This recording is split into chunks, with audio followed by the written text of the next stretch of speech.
On today's episode of Locked On Lightning, with Victor Hedman's struggling season, can we see him possibly out the door in the future after the season concludes? Also, we talk about tomorrow night's game in Ottawa. But first, let's play that music. You're Locked On Lightning, your daily podcast on the Tampa Bay Lightning. Part of the Locked On Podcast Network, your team every day.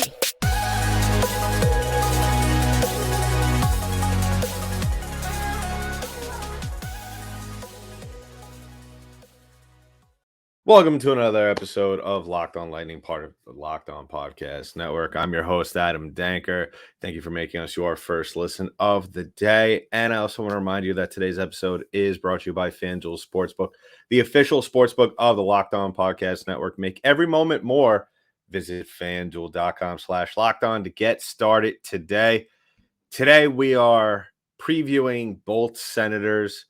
We are also asking ourselves the question with Victor Hedman's somewhat uncharacteristic season. I mean, I think this is far from uncharacteristic for Heddy, but we need to ask ourselves this year, with him on the verge of turning 33, with his full-on no-trade clause coming to an end, and him after this season submitting his 10-team list, is this the beginning of the end of the Victor Hedman era in Tampa Bay? I mean, we have to ask ourselves this question.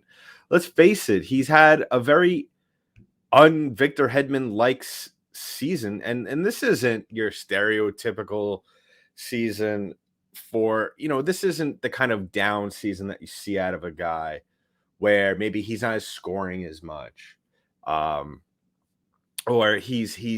he's not making the right decisions. His head isn't in the game or whatever, something like that, where a guy doesn't really get into the swing of things.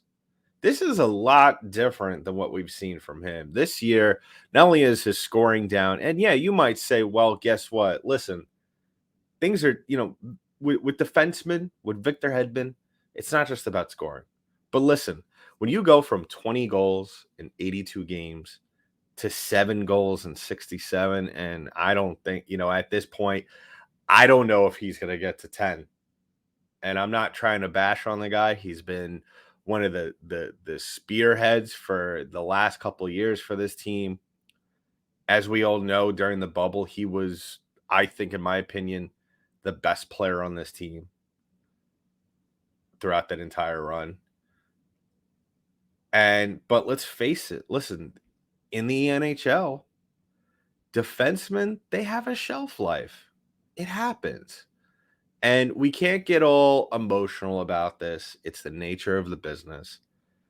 And quite frankly, with some of the exits coming next offseason because of salary cap constrictions, we need to tell ourselves, and we need to prepare ourselves that not only is change coming to the Tampa Bay Lightning, regardless of what happens this season or at the conclusion of this playoff run, but big change is going to come sooner or later. Because when you look at the cards that have been dealt to the Tampa Bay Lightning this season and the cards that they have given away, let's face it, yeah, we had to get Tanner Jeannot. That's 100% true. The deal had to be done. The Lightning, as of now, maybe down the road, maybe in a couple years or so, because Jeannot is still very young. But the Lightning will have to give up some stuff to rebuild their draft stock, to rebuild their AHL, stockpile, or whatever you want to call it, their minor league stockpile, whatever, their prospect list. And quite frankly, with the way Victor Hedman has played at age 32, going into next season where he will be turning 33, the Lightning, I think, are going to be in a different mood when it comes to holding on to certain players, to signing certain players, possibly. I feel like for the longest time, they kind of just ran away from their responsibilities, or at least, their their need to trade or make a deal to get something better for Tyler Johnson. I mean, they ended up getting, Brandon Hagel in the end, which was kind of I guess a good, not from that particular deal, but, still, from Chicago. But, and then allowing kind of Jan Ruda, and that's a whole different story. Obviously you don't trade defensemen in the middle of the season, especially when you're trying to go for a three-peat. Completely understandable. And then you don't trade Alex Killorn, which was always the rumor in the offseason. And now the Lightning are stuck in this hockey purgatory, this pressure where it was one thing going into 1920 and then 2021, where the Lightning were able to kind of win or nothing. That's it. You need to win it all and you have no other choice. That's one thing. But they're in this situation now where I feel like the temptation or actually the pressure, excuse me, to win is that much more because they don't have anything else to fall on. This season, even then, going before the trade deadline, they had those assets. We could say, well, we have some draft picks. We have some sort of minor league stock here and there, whatever, even the last couple of years. Now they don't have anything and they need to replenish. And with Victor Hedman kind of sort of not being off limits over the next couple of years, because let's face it, if you're the GM of the Tampa Bay Lightning, you're not trading Nikita Kucherov, especially after the season that he's had. You're not trading Steven Stamkos. He is, regardless of how you feel or how we feel about his current play as of late, Steven Stamkos isn't going anywhere. I think it would almost be a travesty for Steven Stamkos to be anywhere else other than in a Lightning uniform. And yes, some of you might outrageously disagree and might even say that I'm being ridiculous with even having this conversation. But I guarantee you, it's a conversation that might very well be being had this offseason if we don't see any sort of improvement going into the Stanley Cup playoffs from Mr. 77. I think, yes, are we being a little premature in our assessment? Victor Hedman could very well come back next year, have a stereotypical season for him. Absolutely. But at the same time, the numbers game right now doesn't really go in his favor. I think, like I said, he's going to have to put out his 10-team list of teams that he wants to go to if he has to be traded at some point for the duration of the rest of his contract with the Tampa Bay Lightning. He's turning 33 next year. This year he is, he's showing that wear and tear where he's not getting to pucks. He's at times a liability on the ice. There are some nights, to be frank, where we don't even know that he's on the ice. The only time we do really notice him on the ice is when his inability to get back on a play, to cut a man off down on the break. The things that have made him one of the best defensive players in the league, one of the players who on a yearly basis is in the top 3 for the Norris Trophy conversation. This year, I don't even think he's in the top 10. I don't think he's remotely close to the top 10. And like I said, this could be just a fallback year. Everybody goes through it. This could be a year where, he understands at this point in his career, he needs to work on some things. At the same time, he has also had some injuries here and there. So we'll give him that cushion in terms of, understanding with his play. But like I've said, the Lightning are in a very tough situation right now with their farm system, with their draft picks. Next year, going into this upcoming draft, the Lightning don't have a draft pick till the 6th round. And then they have 2 picks in the 7th. And then in 24, they don't have a draft pick till the 3rd. And then in 25, they don't have a draft pick till the 2nd round. And, we always say with these drafts that, yes, things are always the draft classes are always deep. they're always going to be able to get guys late in the first, guys in the second, even in the third. I mean, look at the Lightning's history. Look at some of the players that they have drafted in the later rounds. Braden Point, Nikita Kucherov, just to name a few. But at the same time, this core isn't getting any younger. Steven Stamkos isn't getting any younger. Victor Hedman, like I said, is turning 32 next year. For a defenseman, you might as well be close to 35. The way he's played this year, he looks like he's 40. And so the Lightning need to start having the conversation about making moves if they haven't already. And I'm sure they have. I'm sure that Julian Brisebois and his group, to a certain extent, the people that he has around him, are having conversations. I'm sure that whether it be about Hedman or not, they are having conversations about one of the tough decisions they are going to have to make in the future in order to get their developmental system back on the right track. Because, hate to say it, people, but that any help, if you're saying, well, guess what? We don't have to make any draft. We don't have to draft that many people over the next couple of years. We'll be fine.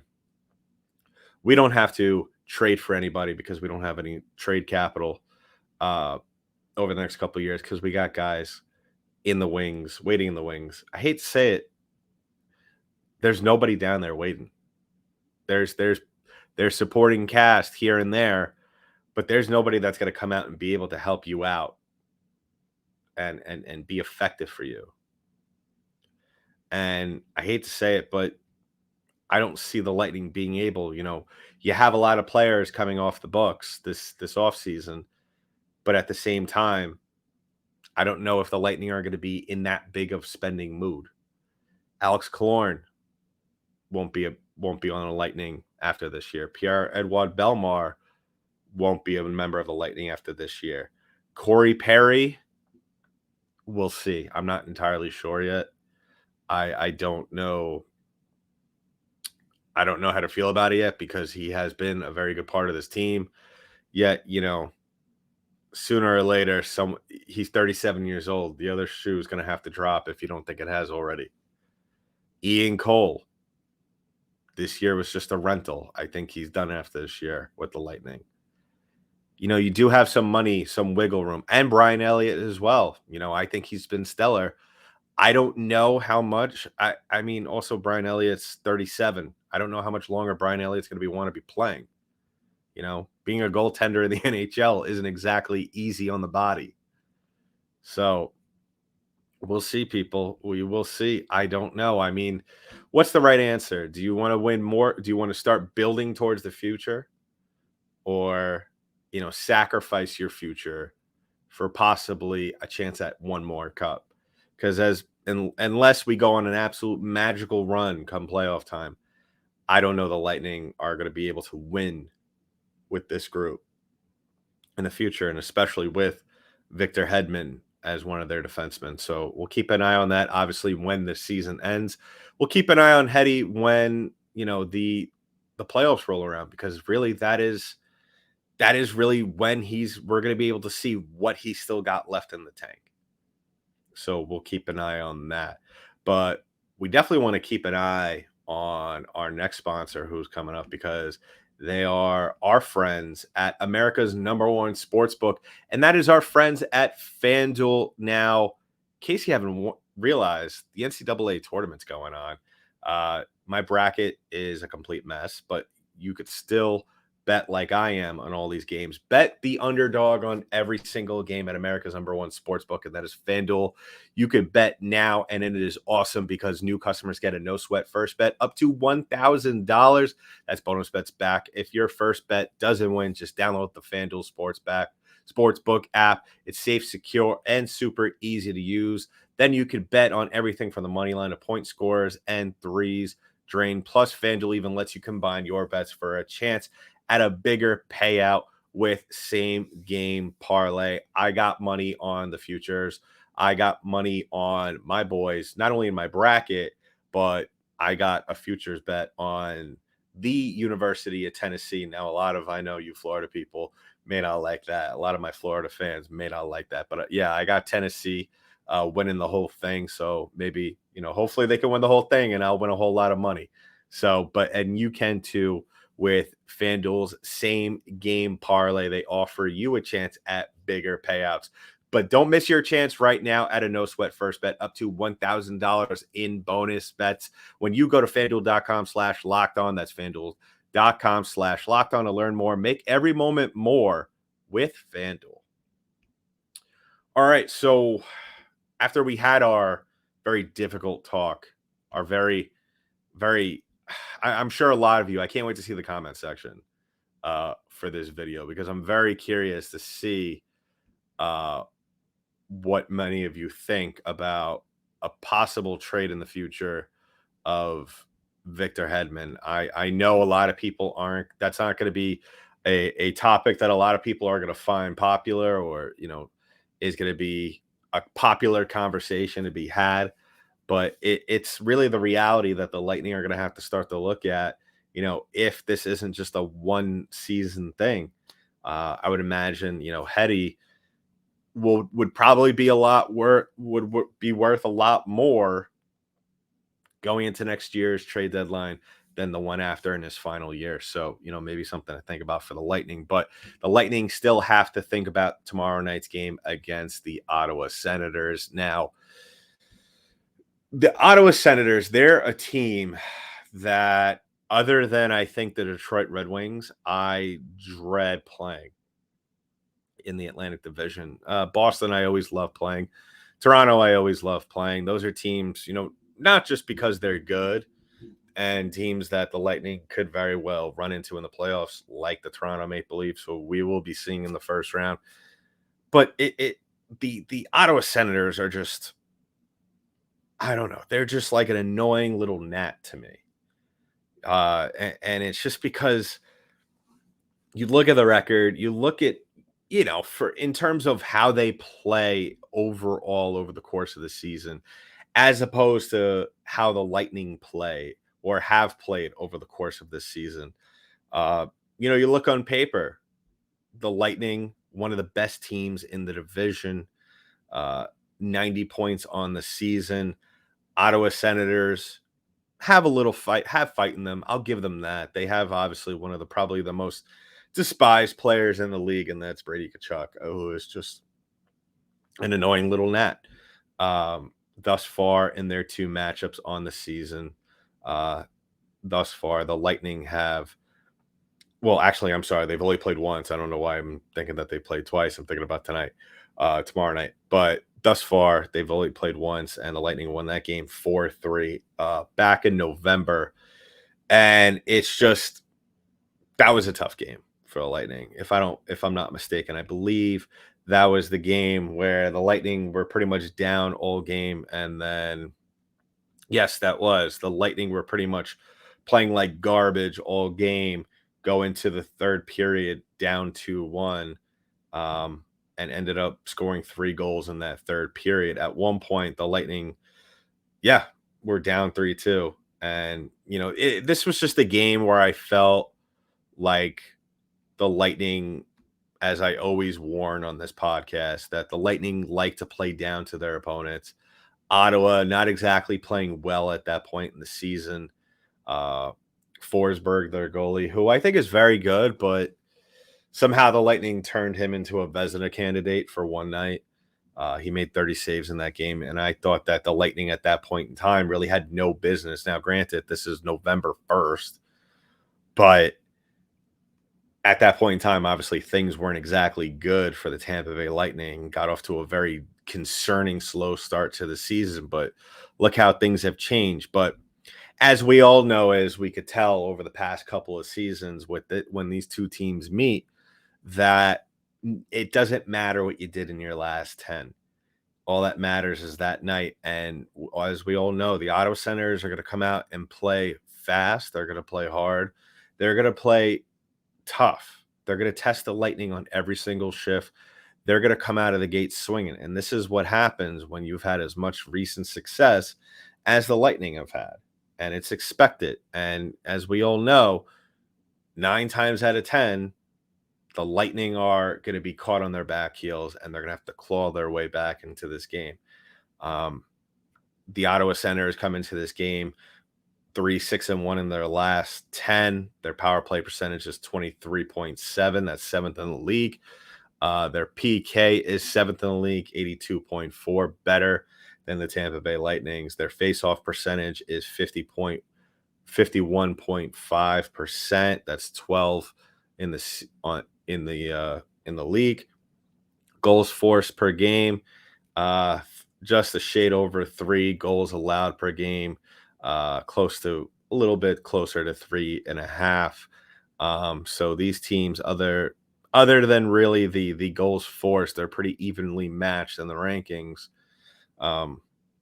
which tells you that the Lightning really, what it comes down to, and I hate to say this because we all know what's going to happen, and just the recent just downplay that we've seen from this team, the Lightning are going to have to go out there and execute on the power play.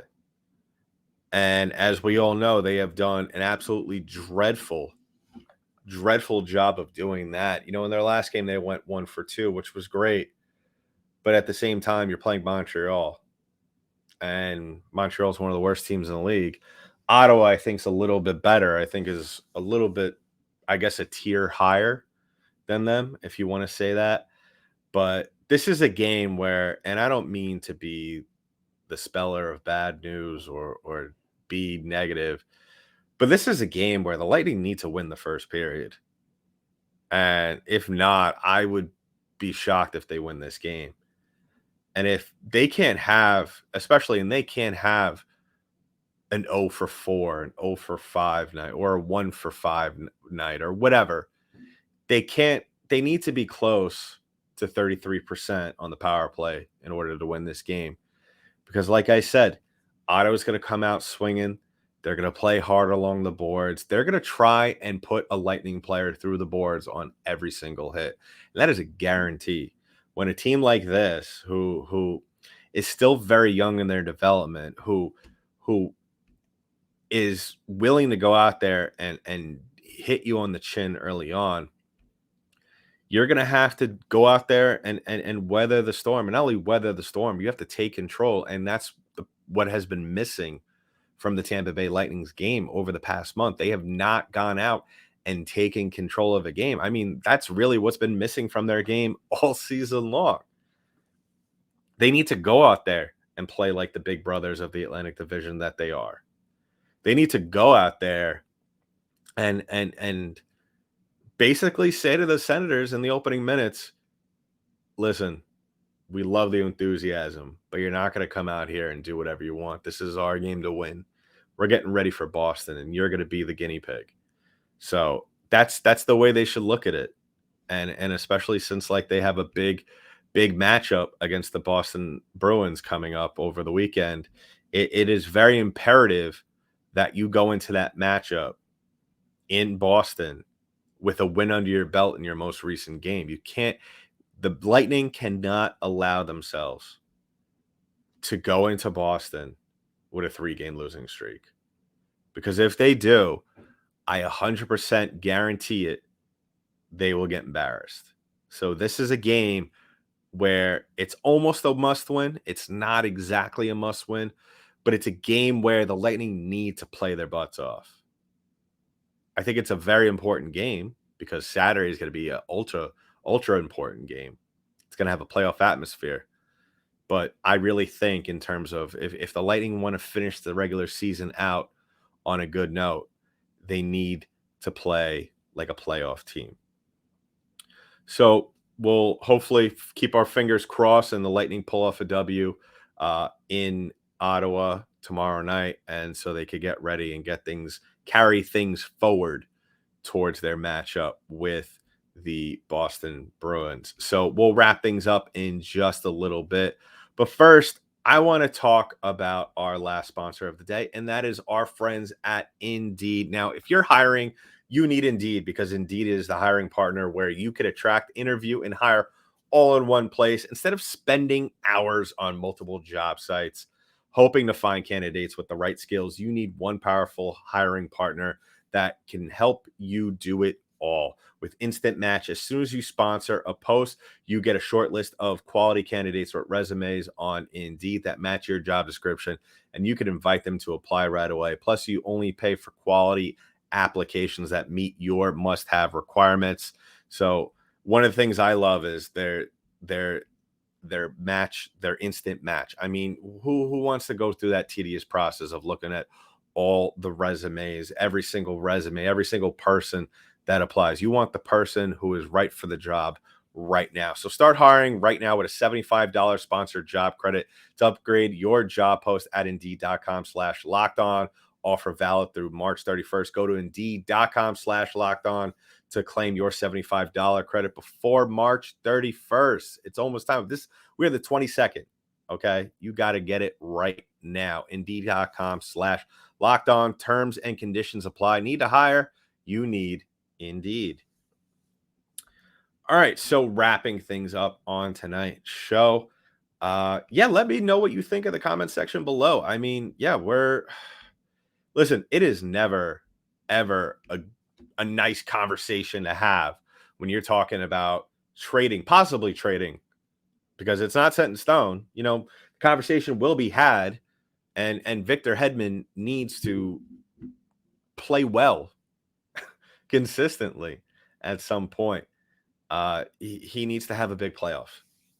He needs to have, whether it be one round or 2 rounds, where they go back to the Stanley Cup final, whatever. For as long as the Lightning play in the Stanley Cup playoff, Victor Hedman needs to be one of the guys. He needs to get back to his form. And that's it. And, hopefully we're sitting over the summer and we hear crickets about Victor Hedman possibly being on his way out. Because, like I said, after this season, he puts out his 10-team sheet of, in the case the Lightning want to trade him, those are the teams that he wants to go to. So hopefully we don't have that conversation. And hopefully the Lightning win tomorrow night, because, like I said, a very must-win game. Not a must-do-or-die win game, but very important towards not potentially being embarrassed in Boston. So hopefully they could pull that off. Let me know in the comment section below on our YouTube channel what you think about the Hedman possibility of leaving Tampa at some point before his contract and even career ends. Let me know what your predictions are for the Senators game. Is there anything else that you think needs to change about this team? Already talking about the offseason, not saying that we're not done with this season, but offseason, where would you like the Lightning go? Who would you like to bring them back? Is Brian Elliott, if he still wants to play hockey, do we bring him back? Do we just hold on to him like we did with Curtis McElhinney until he retires? Let us know in the comments section below. And also follow us on our social media pages at L_Lightning on Twitter, _Lightning on Instagram. Give me a follow on Twitter. DM me your mailbag questions as well as just comments. Love to hear from all of you. And I hear from all of you, some of you. Love to hear from all of you and talk Lightning hockey. DENKY D8NK. Danky Dank. And listen, go to our social media pages, like I said, and follow us wherever podcasts are distributed in audio form. So that's been it for this episode of Locked On Lightning, part of the Locked On Podcast Network. I'm your host, Adam Danker. I'll talk to you in the next one.